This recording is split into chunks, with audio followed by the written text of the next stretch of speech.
Hello, hi, how are you guys? Let me hope you're all doing well. Okay, welcome to this session today. Today, we are going to learn how to do homemade shoe polish. All right, guys, today, I think you can see I've already assembled the things I need for this process. And this time around, as you can see, I'm using Bunsen burners and a tripod stand plus my saucepans. You can access the things at home. Instead of a Bunsen burner, you can use an alternative of a charcoal stove or gas, anything that you can access as long as it's a heat source. So today, these are the things we are going to need. I think I should first show you how all these things look like. This is our beeswax and it looks like this. Most people prefer it when it's grated, but for me, I decided to just break it down because I knew I had a powerful heat source here. So you can decide it alternatively. You can either grate it or just break it down. And this is my cheto. Today I decided to use cheto, but you can also use panabua wax, but me I decided to use cheto. And this is my coconut oil. It's just a carrier oil. You can either decide to use coconut, olive, a carrier oil, this. It will help us in the shininess. And this is our paraffin wax. It will work as a preservative. Some of us don't know that paraffin is a preservative. Today, watch out for this video, please. Don't miss out anything, any episode. Let's start. Okay, now I'm starting. This is our beeswax. It looks like this. I just broke it down, but you have to grate it, anything. Okay, so I pour it into our saucepan here. I'm trying to pour it. You can use a spatula or a spoon, anything. But for me, I'm deciding to use a spatula since I'm doing it in the lab. So I put it here. You know, it's a little bit sticky. And some of you wonder why you use shoe polish and it's kind of thick. You say, what makes it thick? It's this beeswax. Beeswax makes it thick. As you can see, it's starting to melt. And you're asking yourselves, what's in this saucepan down here? What's in this saucepan down here is just simply boiling water. I can call it boiling water, or you can call it smearing water, anything you can call it, but down here is water, just plain water, H2O, for simple emphasis. So I've placed my wax, as you can see, for clear emphasis, it's melting. So I'll wait for it to melt. And another thing is this cheto and the beeswax. You should make sure they're of equal amounts. Please make sure that if you put this 20 grams, this beeswax should also be 20 grams. They should be of equal amounts for a better outfit or for a better outcome of the things you're making. So I've added my cheto and this is how it's looking. I've added the cheto to the beeswax into the melting. So as you can see, the beeswax has started to melt. It's melting, and you can also see the cheto. It's also doing the melting. So that was the cheto and this. I say that you have to use equal parts of each wax. They are all wax, so you should use equal parts of each. So that was for the cheto and the beeswax. For me, I decided to use 127 grams. As you can see, they are equal parts. Some of you saw that this was overlapped to the top and this was not. But as you saw, these were heavy bulks, big size but light. But this one, they were small but heavy. So I think you can understand why this was full and this was kind of half. So you can see the melting is ongoing here. I can see it's melting. So you have to be patient with these things. You have to look out for them as they melt. You should make sure that you be patient. Patience is needed here as you work out on your shoe polish. And another thing, you should make sure, it's just a precaution, make sure you have this for holding, or you can put on kitchen mitten for helping you not to burn your hands when you are doing this. You shouldn't burn your hands. Okay, when you burn your hands, practically you will get a wound and you start crying out there, but you should use this. So for me, I'm using this. You can use anything else as long as it's going to help you to carry or to hold anything hot. Please don't touch hot things with your bare hands. So that's it. As you can see, I'm waiting. It's melting and I'm waiting for my feedback. As I'm waiting, you can also see the beeswax has already melted. And the cheto is also starting to melt. You can see the cheto is also melting. That's it. Then guys, you're seeing this. You can access these things. They are easy to access. And some of you asking yourselves, where can I get these things? Please, I don't even where to get this. Please, you can get all these things in town or Arua Park. There are many stores for these things, but you can get trusted people where you can purchase these things. You can see also the cheto is melting. For clear emphasis, the cheto is melting down. So as these things are melting, you can see here, we are done with these two. So this is the X and this is the X for this. Now we are going to add our paraffin wax. As I told you, these first two were thickening agents. Why do I say they are thickening agents? You see that they've melted, but remember the first form of the wax and this, they were compact, they were together, they were solid. So this time round, when they melt, you see, they're becoming a liquid. When something is melting, it becomes a liquid. So this and this are our thickening agents in the shoe polish making process. So after that, look at this. Look, this is what I call the paraffin wax. You can access this in shops, stores, supermarkets, anywhere that you can get access to and what you can afford. So this is my paraffin wax. And why am I using the paraffin wax? You're wondering, why are you using that paraffin wax? I'm only using it for one simple reason. And the simple reason is, it's not a simple reason, but I think it's a poor reason, a poor stone, right? The other one that is supposed to be put at the foundation of everything that you're doing. Preservatives. Some of us take sodas and we have some preservatives in sodas. Everything we eat, everything we come across with, as we encounter with our day-to-day life, has preservatives in it. So if this time around when I'm making my shoe polish, this is my preservative I'm using, and I'm calling it paraffin wax. It's called a paraffin wax. It looks like this. I just broke it down, but I said you can grate these things if you have a grater home. But I decided to just break them down. So as you can see, the cheto and the bee wax have already melted, but the cheto is just remaining some few. So I can add this. I'm adding. So I told you most of these things you have to be patient. So if you want fast things, then you can grate them smaller. But for emphasis, for some of us out there who can't afford graters, even who don't know how graters look like, you can just break it down with simple means or anything that you can come across, but simple for you to handle and to encounter, what you can afford. Here we are doing homemade things, things that we can get from home. Like if you look here, this is a saucepan. How many of us don't have saucepans out there? This is a saucepan. Everybody has a saucepan at home.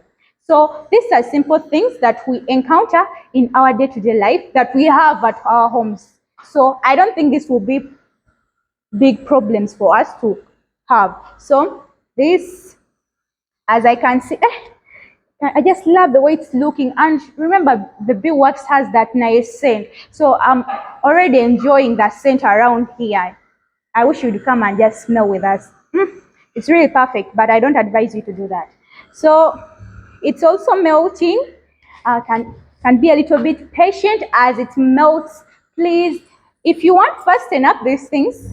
And another thing I forgot to tell you, it's also a precaution. Please don't heat them directly to the fire source or the heating place or anything you can call it. Don't heat them directly. Make sure you have your heat source down. You put a saucepan of boiling water, then you put another one on top to help you with the melting. We're not doing this directly. We are doing this alternatively. So as you can see, it's also melting. You see, the big particles are melting down. Wow. I just love it because it's just fastening up. And as I said, we must be patient. Please, you out there, you should be patient. If your fire source is slow or all the things you're using, please be patient with this. And you should be careful. with all the steps you are doing. Very careful in every step you take, in everything you are doing. Please take great care of it. So as you can see, it's also melting. It's melting. So I shall wait for it to melt. So as we wait for it to melt, so we had the X here. We had the X here. We placed our beeswax. So also we placed our cheto. These are done because I told you this should be of equal amounts and they are thickening agents. We remember that. And this paraffin wax, as I told you, it's a preservative. So I think we also have an X here because it's already melting. We've already poured it. Everything we put here, we put the X here so that you don't forget what you have placed here. Okay, we are ended here. As I say that, we're done with the paraffin wax, and I say it's going to work as a preservative, and I know most of you know what a preservative is. For those who don't know, my dear brothers and sisters out there who are asking, oh Irene, what's the meaning of a preservative? What's the meaning of a preservative? Okay, let's bring that question now. A preservative is just something that's going to help us from keeping out the thing we are doing, or okay, the main purpose why they put it in soda is what? To keep it from going bad. Yeah, to keep it from going bad. So our preservatives help us to keep things from going bad. Just simple definition of a preservative. But you can define it in your own ways, with your own words. Okay, that was for the paraffin wax. Now we are going to the next. That is the coconut oil. And you're asking, why is she using coconut oil? What's the most of these things just look like the coconut oil. Why is she again using coconut oil? As I say, this was going to work as our thickening agent, preservative. So we are now here to the coconut oil. What's the main purpose? First, put the X here. What's the main purpose of this coconut oil here? Some of you just watch people out there. They put on a shoe. It's very shiny. Then you ask yourself, why is that shoe shining? What's that thing that person is using to make that shoe shine? Let me tell you, the secret is they use shoe polish which has a carrier oil. A carrier oil can be this coconut, can be olive, the one you can afford according to your pocket. So this, I'll add it into this. As you can see, most of these things have melted. And you can see my water is also boiling. So I'm adding this. I've added, and this is how it looks like when you have added. So I've added my carrier oil, which is I said I'm using coconut, but you can use olive, any, as long as it's a carrier oil, and it will help you with the shininess of your shoe polish. As you polish your shoes, there is no problem in that. So I've added my carrier oil. Then we are going to the last part of our shoe making process. So that is the charcoal powder. Charcoal powder is simply you can grate it. Okay, you just pound it down. Then you sieve it with a fine sieve. Me, I use the fine sieve. I couldn't show you that part, but you can use a fine sieve, or you can just buy it in the market. It depends. If you have time, you can make it home, or you can just buy it from the market. So for me, I made mine home, and this is how my charcoal powder is looking like. You see, it looks like this, and must be fine.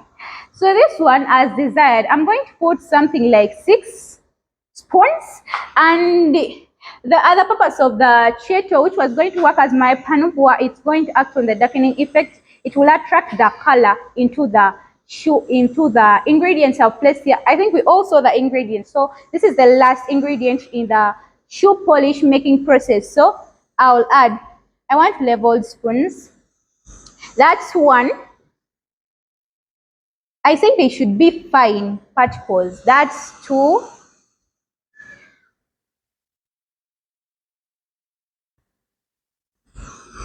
That's 3.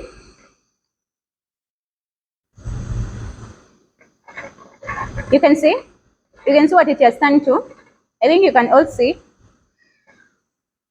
And one thing you should know as you are doing this, even black is not the only color for shoe polish. There are many colors for shoe polish. You can be having black shoes, then you need black polish. You can be having brown shoes, then you need brown polish. And if you need the brown polish, you can use berry pigment for oxide. For the brown shoe polish, Yeah, you can just buy that. Then for the white shoe polish, I know some of these things are just obvious. You can just use lime. Can help us to get the white. You know, some of us have white shoes and we're saying, how are we going to polish our shoes and they are leather white? So you can just polish your white shoes by making white shoe polish, or you use brown shoe polish for your brown shoes. But me, I'm using black because I have black shoes, so I'm using my black. That was the third. They should be leveled. I Okay, that's 5. And this is the 6th one. So you stare it, you see how it's looking? You see? So, and in this process, as you're doing that, you can also reduce the fire. The fire shouldn't be so much. You see the water is overlapping here. So I think I should reduce from here. Oh, because even the part needed for the fire is almost done for your fire source or whatever you're using, either charcoal stove, either gas. But don't forget, as I said, now let's put our emphasis here. As you can see, now you can see what's going on here. As you see what it has turned into. See? Okay, this is all the summing up of our ingredients. This was the last, the charcoal powder. So we have added it. So I'll stay until I see like everything is combined together. I can't call it combined together, but at least they look like one uniform mixture. Or you can call it a homogeneous mixture for those with a little chemistry. So this is how it's looking like. I've added my charcoal powder. So now I'm going to the final stage, and that's the last. Okay, I was still talking about the homogeneous mixture. So it's here. It won't be that perfection form, but as you can see, some of you are saying why it's not so dark. Please, patience, patience, please. So this is how it's looking after adding all my things, all the things I needed. I can call them the ingredients or the materials needed for this. So after doing this, you'll first stir around.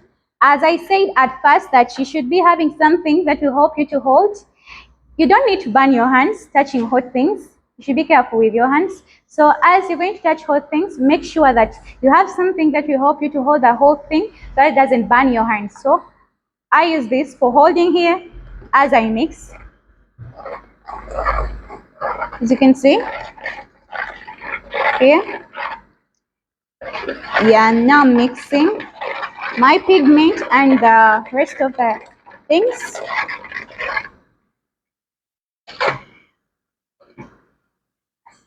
Yeah, this is what I wanted. So after this, remember we have added the cheto, the beeswax, and all the things that I've been talking about. So now we are going to the last episode of the shoemaking process, or whether you can call it the homemade, because most of these things you can encounter them at home. Now you see this spoon here. Most of us have spoons at home. So, okay, after mixing, me hold so that it doesn't burn me. And you should do the same out there. Make sure you don't burn your hands when you're making shoe polish. And make sure you don't keep your face a direct contact to the heat source or the hot things. Should be some distance, maybe some few meters from it, like the one I'm doing. So you can see that. Okay, now we are going to the next thing, because I can see after mixing I've got what I wanted. That's it. So we are going to the next, and that's the cooling. That's among the last parts of this shoemaking process. So now we are going to the cooling. Before I do the cooling, I have to first put off my fire source.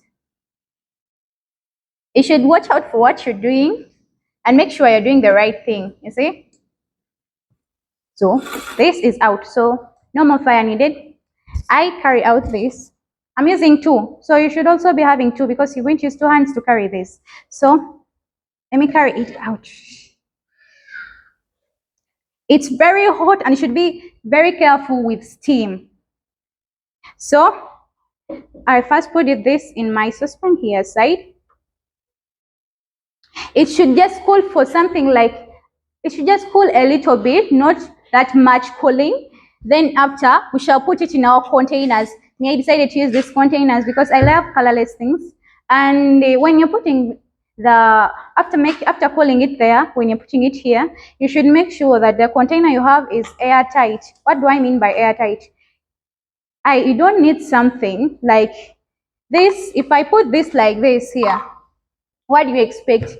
Air will be able to come into contact with this. So remember these things, most of the things we have placed here are thickening agents and were thick in their first original form. So when you leave these things out, exposed, they will become so thick, a solid, a rock-like, that you can't use it to polish your shoe, or when you use it, it will crack, okay, it will make some cracks on your shoe. So you should use something that is able to give you what you want. And for this charcoal powder that we have placed there, please and please ensure that when you are using the charcoal powder, you should make it to fine particles. They should be, sorry, something small, powder-like, so that they don't cause any harm to your shoes. Not a big harm, but something that won't make it look nice. So that's it. This is my airtight container, the one I've chosen. You can choose any color, black, red, of your choice, as long as it's airtight and it has a top cover. So I'm going to use this tool for my packing today. So I'm checking on this. It has cooled a little bit, as you can see. So I'm going to pack it. It has cooled a little bit, as you can see. We are going to be a little patient with this. So as you can see, now I no longer need this because it has cooled a little bit. So after cooling a little bit, we put it into our packing containers to get what we need. So I start the packing.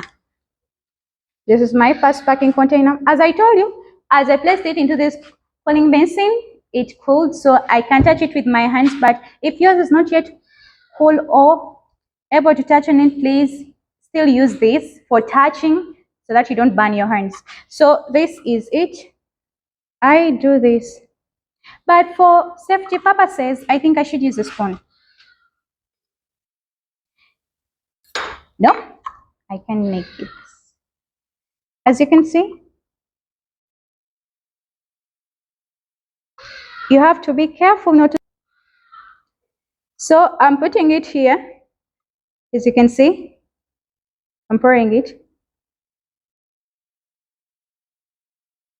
That's enough for this container.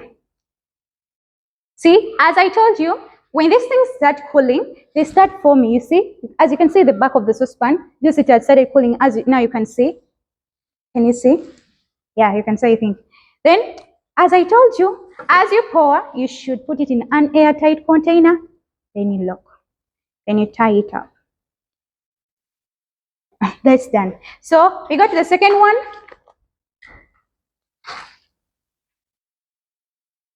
This is the second one. Doing the packing.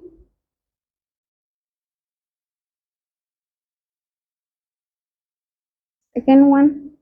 Okay, that's for it. And that's done. Cut.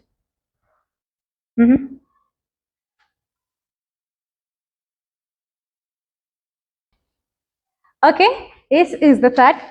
So I'll also add this. As you can see, it just started forming at the back there because it has started cooling. This is it.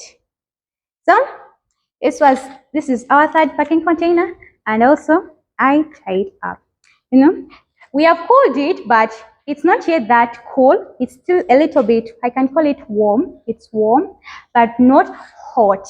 So I put them here. As you can see, you see here. So where we had prepared all our things from, you can see the way they are solidifying, making back the way they were, because at the first time we had solids and now we melted them to make this liquid here. But this liquid is going to go back to its original form. But since we placed it into an airtight container, it won't be that very thick or stone-like the way it was at first.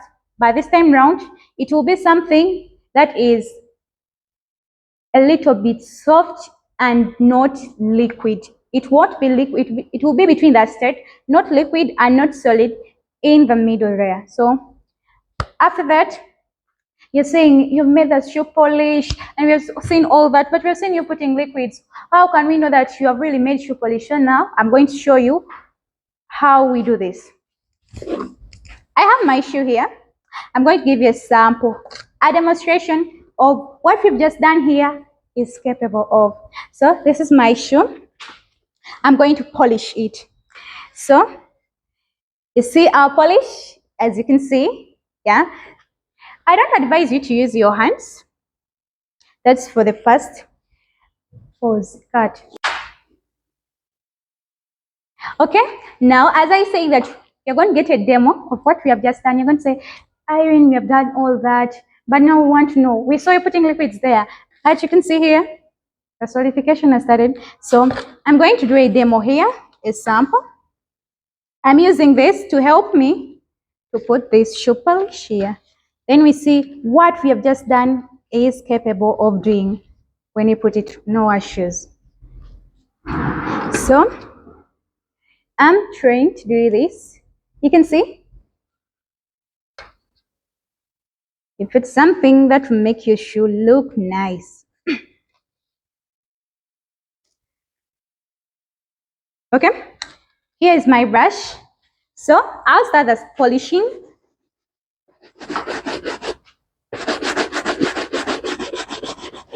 You can see I'm doing the polishing.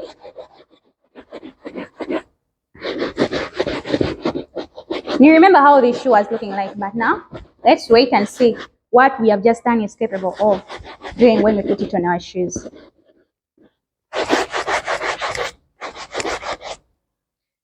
Be careful when you're doing this because it might make your clothes dirty.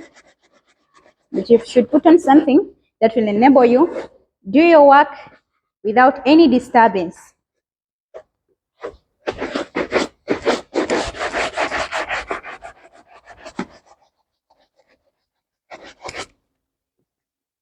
So you can see we add a little bit here.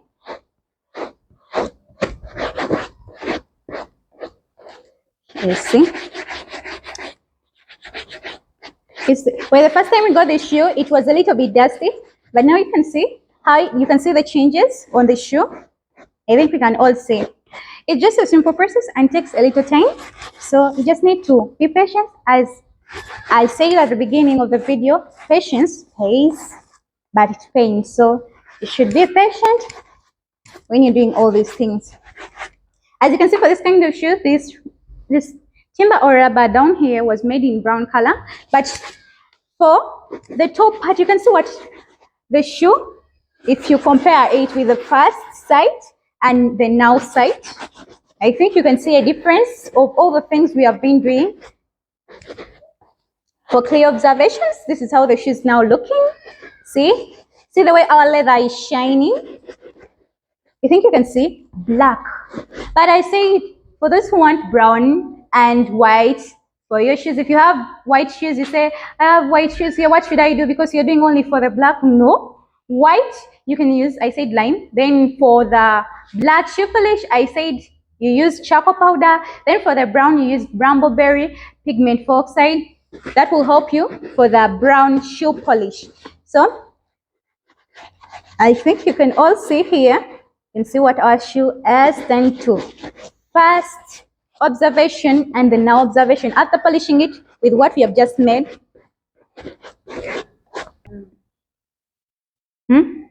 Okay, as you can see now the shoe, what it has done to, as I told you in the beginning, this shoe is black on top, by the side it's brown. So you can either decide to clean this down apart with a piece of cloth, a clean one, with water in it. Then on top here, this leather part here, you can just polish it. As you can observe, if you compare this with the first sight of this shoe, do they look the same? The question stands back to you. So as you can see, our shoe is now shiny and looking nice. You can see that as compared with the first sight. So that was all about our shoemaking process, and that was all.